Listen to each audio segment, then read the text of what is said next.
I love just watching him walk into the wall.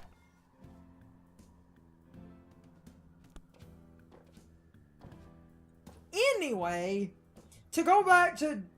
So, the point I was going to say that could strike up certain controversies, and I'm just going to continue to be funny about this. You want to know why Let's Go Pikachu and Let's Go Eevee are so easy, other than trying to help casual people not be introduced to 8 gens of Pokemon at once? Masuda replayed Pokemon Red, Blue, Green, and Yellow for testing to make sure the Virtual Console version, you know, worked, because they wanted quality assurance. In playing the game... Damn it, I talked over one of the best set of quotes. No, so... Okay. That might be a... I'm gonna paraphrase those because I talked over them.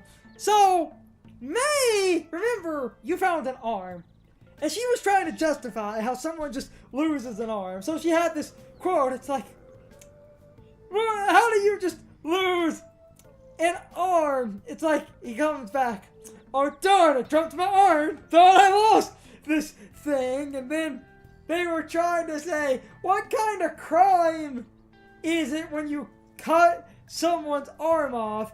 Is it manslaughter? No, we need a name for that. I know, Armchoppy. You're under arrest for Armchoppy. Her just going in her head. So, anyway, the basic point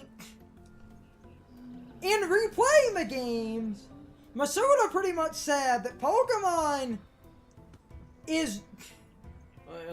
he basically realized the original Red and Blue are not well designed, and like a part of me kind of wants to, you know, be a smug asshole about that, but then there's the part of me that it doesn't and wants to acknowledge it in a more reasonable way if it does, you know, make sense for him to realize. But that does kind of leave credence. I don't want to beat this dead horse again, because, you know, we've talked about it a lot in other... We've rambled. We've rambled about it in other things, but it's like that almost does kind of tell me that the opening of Generation 1 was not play-tested. You know, like, Kasuda himself basically realized it's not well designed. That almost makes me kind of think they... What? We were talking over it, but May recognized that person, but they had never met. But then she remembered someone from her past and thought they might be related to that person. They are related, and that person was like, oh, you must be that kid that she babysat who killed a bird with mace. And May was like, I was 9, I thought it was perfume. I thought a bird would like it. So she sprayed... A bird? She maced a bird. What the fuck even is mace? I'm guessing it's like some form of rat poison or something. No, May. You know what mace is? Pepper spray. Oh. She pepper sprayed a bird. I just don't hear that name very often. That's what... I see people call it pepper spray more. Mace is a type of pepper spray. She pepper sprayed a bird and it died. It died like instantly. Whoop, dead.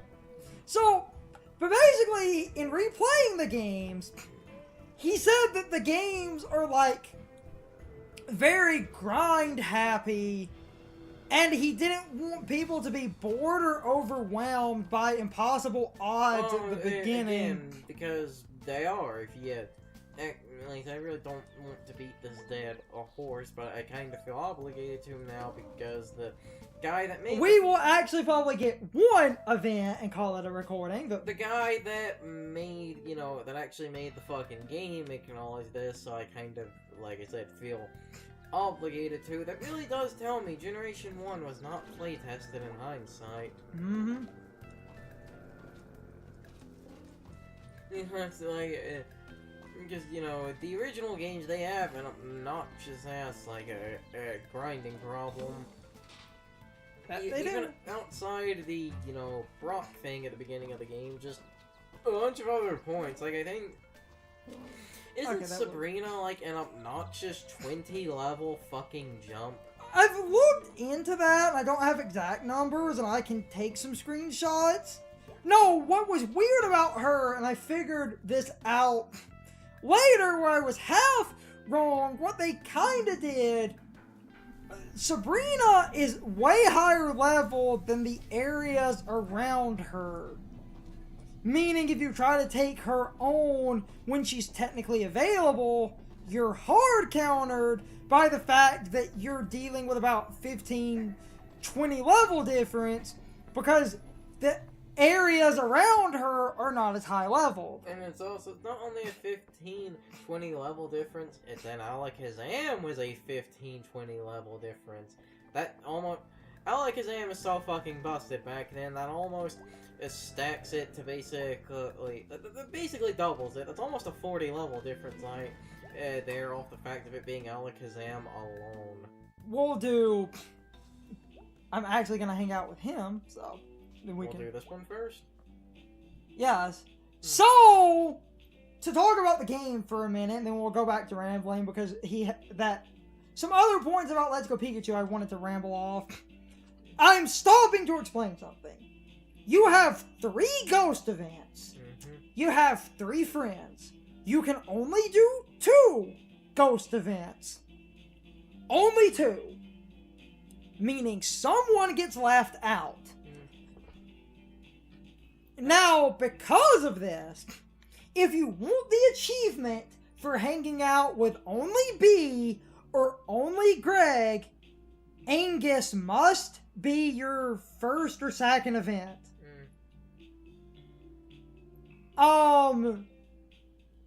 Because you could technically... Because, you know, Angus, this is like the only time you can hang out with him, so this is basically a loophole. And the only hang out with B or only hang out with Greg? Literally, if you hang out with the other one, you fell. Well, of course. And the B achievement, we joked about this in a recording, because I was looking up achievements to figure out story beat reasons. B's achievement is like the better friend or something. So even the goddamn developer. Also, all those stupid propeller things, if you do Angus's event, that's how you read those. So make sure you have them all before you're doing his event, but we're going. So back to the pointless internet bitching. To shoot and to also just kind of cover other things, because there was a lot of things from that interview people were bitching about. But first, I loved that Masuda himself said that the beginning of Generation 1 could scare off new... Well, not just the beginning.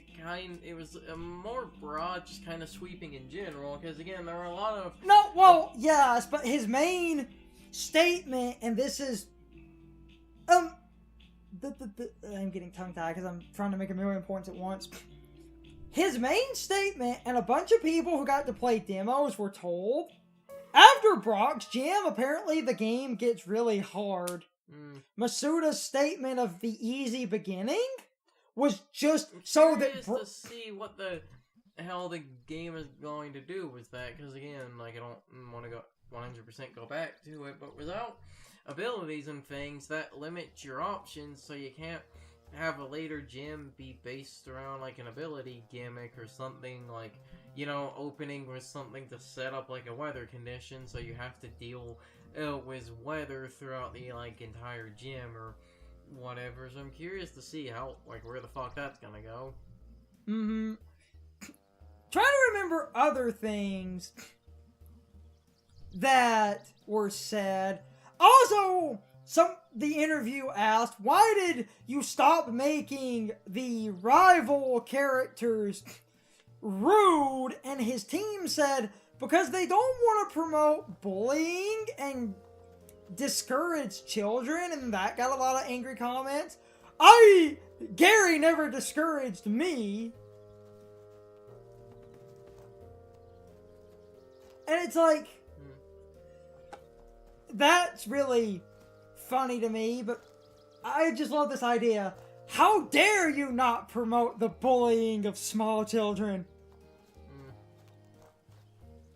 That is ridiculous. And then we have this other, like, now I'm just kind of rapid firing, but then we had the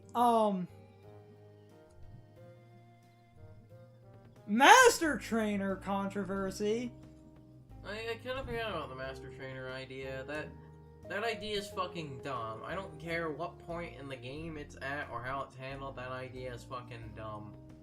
Apparently it's after you beat the game and fill out the Pokedex. Which leads to a controversy I can kind of give people that I will partly agree with, but then everyone was saying isn't that bad, but is really dumb. You have to complete the Pokedex, and the Master Trainers... Okay, let me go over the Master Trainers and what I think is kind of cool about them, but what I think is dumb. Master Trainers are a one-on-one battle with a trainer who is a master of one Pokemon in the Pokedex. So there is a Charizard trainer. Now you might go, what does that matter? You can only fight him with a Charizard. Now you're probably thinking, so what's the point? Like, what's your problem? You can only fight him with a Charizard. That creates an interesting challenge. Yeah, but then his Charizard whips out Thunder Punch. They have cheated moves. Oh, okay, in that instance, Charizard can actually, I believe, get Thunder Punch. You know what I mean.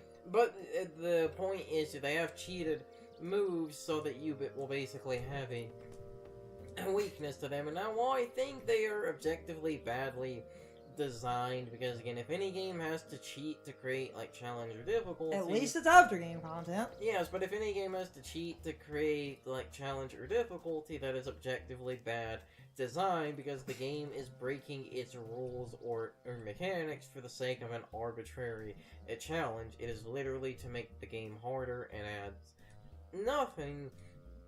However, with that said, why I at the start called the Master Trainer idea terrible, it could potentially be okay, because it's kind of like, now granted, because a lot of these later on got really fucking cryptic, I kind of hate them, but in SMT4 you have this thing called training battles, which are basically they're battle simulations that are essentially, you have to use a very specific strategy to win, but it is like so rigid in essentially its they literally are pattern based every time. It is so rigid in the winning strategy that basically once you get that, it will just... This is where you get to read those letters.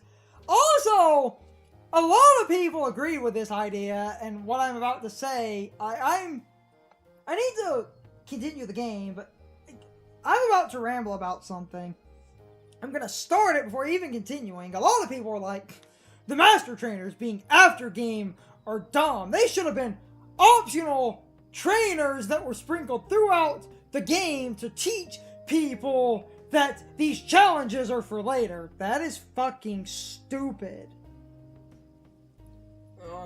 Before you go on to that, one weird thing was the Master Trainer, and this is the thing I'm still confused about. Apparently, something said there would be a Master Trainer for every Pokemon in the Pokedex, but this doesn't mean final forms. I believe this is literal, meaning you would fight someone for Charmander, then Charmander, yes! then No, Charizard. that's exactly. So, I will admit with that, depending on what they do, sprinkling maybe the first and middle form Master Trainers could have... throughout the game, maybe. I love that line. Right. He said they put these anonymous letters in spring powered windmills, so when the wind picked up, it would release the letter and they might fly back here. A bunch seem to have landed. That's an amazing coincidence, because May was the one. She realizes she's the one that started that thing up again. But anyway, yeah, outside of that small point about master trainers, which that would have potentially, you know, not been too bad if the first and middle forms were maybe throughout the story, but even then, if they still had the gimmick of you have to use the Pokemon that they... You could have done something, but this leads to a side point that I wish would die in games that bothers the ever-living hell out of me. It is not good, fair, or just game design to have a challenging thing, even if it is technically optional, that at least removes some of my problem. Do not put the challenges next to the easy stuff, because that's just stupid. It's a better way to put that would be a good example, which is the thing Xenoblade Chronicles and Xenoblade Chronicles X do, which is for people that have played those games, you'll remember that in the first area of basically both of them, there are level 80 super bosses just casually walking around. Though Xenoblade Chronicles at least had the courtesy to make the level 80 super boss that walks around is you have to go up and physically whack it to fight it, so it at least won't bother you. Aren't the ones in Xenoblade Chronicles 2 the site-based? No, a lot of overpowered enemies in Xenoblade Chronicles, the original, are sight and sound-based. Just a lot of the super bosses are only if you attack them. They at least have the courtesy for that. But it doesn't matter if the super boss is run up and attack it. I'm level 10, that enemy's level 90, and it's sight-based. That's stupid. And that's something that has always bothered me, is like, I feel it's kind of bad design in a game to where if I can't do stop. If I can't do something, I feel like what's the point of having it there? It's like a kind of good-ish example. They at least had the courtesy to warn you that you were low level by the game standards, but it's still dumb. But a lot of side quests in SMT4 that I like, whenever I would get basically a group of side quests, there would always be one in the set basically that the game said you might be a bit low level for this, and I was able to beat all of them because, you know, that game's difficulty is so lopsided. If you essentially bring the right team, you can literally have the game not touch you like in any way, shape, or form. But that's beside the point. I mean, point is, if this is too like high level for me at this point in the game, what's the point of opening it now? If you want me to do this when I'm like fucking 20 levels higher, just wait until I'm like 20 levels higher to give it to me. That also leads me to, and this kind of comes up in another commentary, but it was just a point that crossed my mind, so I'm just going to clear-cut say it. Sean and Brian were defending that the new Devil May Cry game has microtransactions, and they were going, the microtransactions don't seem that bad, what's your problem with them? And we had said, because the grind exists, because of the microtransactions, they said, but most games have grind, how is this bad? To reword that and try to be clear-cut, it's not so much that the grind exists, it's that the grind, first of all, big controversial point, you should never have to really goddamn grind in a video game. That's just padded. There's a much broader point that's not really connected to this. That's just padded time. When making a game, you control how the game is. Microtransactions exist to make money. If it was really fair and just, or at least somewhat reasonable, microtransactions. I'm stopping to clean my glasses because I smudged them when I was moving my headphones. But microtransactions exist solely because the developers are going to make money. Meaning that what Sean and Brian were going, oh, it's just a grind that exists, what's your problem? Obviously, they think it's... Like I said, I will just, directly quote basically what Jim Sterling said about it. You don't put microtransactions in a game if you basically don't put something in a game when you don't want people to buy it. You don't charge money when you don't expect people to not buy it.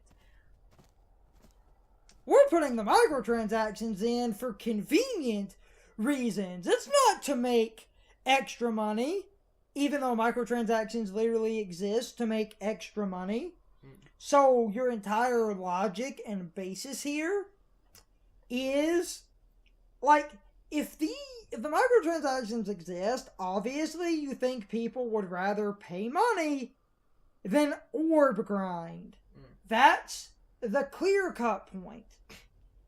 That's what I wanted to say. Obviously it exists because they think they can nickel and dime people. Yes. That's my problem. And you have I've been meaning to bring this up, but I haven't because a lot of people think moves are more important.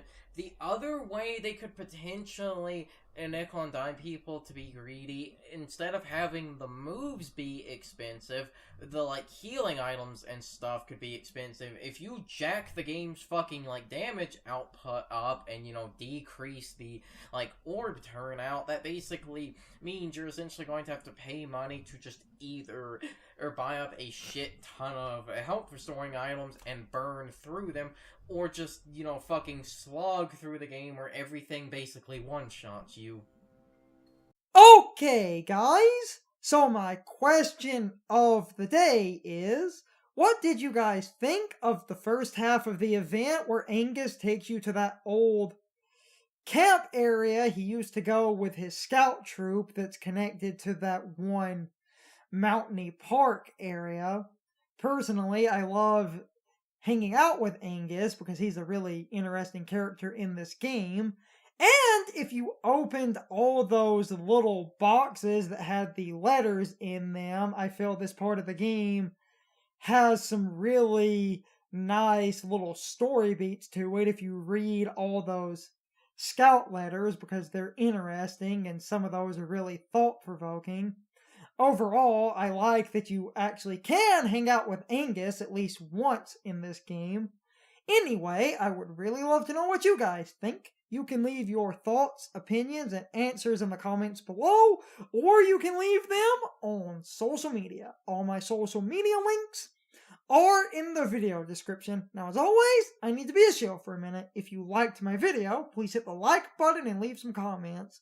If you're new to my channel and want to see more of my videos, please hit the subscription button and subscribe. If you're already subscribed, please ring the bell next to the subscription button. That gives you the proper notifications of whenever I upload a new video. Also, don't forget to follow me on social media.